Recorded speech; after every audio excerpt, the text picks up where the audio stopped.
Now, after COVID, President Trump set America on the path to a powerful, inflation-free recovery. All Kamala Harris had to do was leave it alone. And by the way, while we're on the topic of Kamala Harris, we've got some of our friends in the media. I just can't quite get over how dishonest the American media is about Kamala Harris. The craziest thing. Now, we have to remember, for 3.5 years, people like Elisa Slotkin, who's running for Senate here in Michigan, and Democratic leaders all across the country, they would say things, and the American media would back them up, that President Biden, for 3.5 years, he's as sharp as he's ever been. He's sharp as a tack. Remember that? The American media act for 3.5 years like this guy was Albert Einstein. And now they want to tell us that Kamala Harris is the second coming of Abraham Lincoln. We don't buy it. We don't believe it.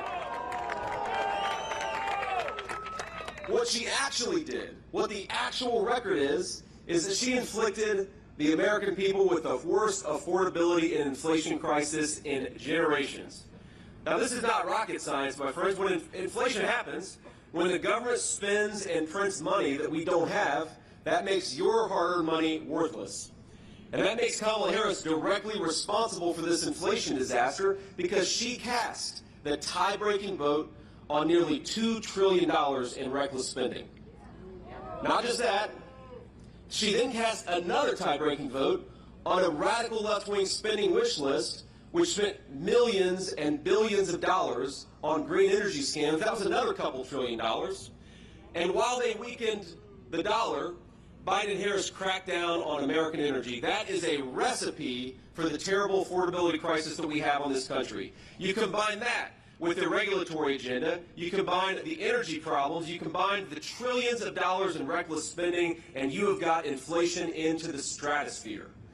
Now, instead of buying energy from every dictator around the globe, which is what Kamala Harris wants to do, under President Trump, we're going to embrace a very simple principle. We're going to get American energy from American workers in American territory. We're going to drill, baby, drill. That's going to cut down prices, and that's going to create a lot of prosperity for the American people.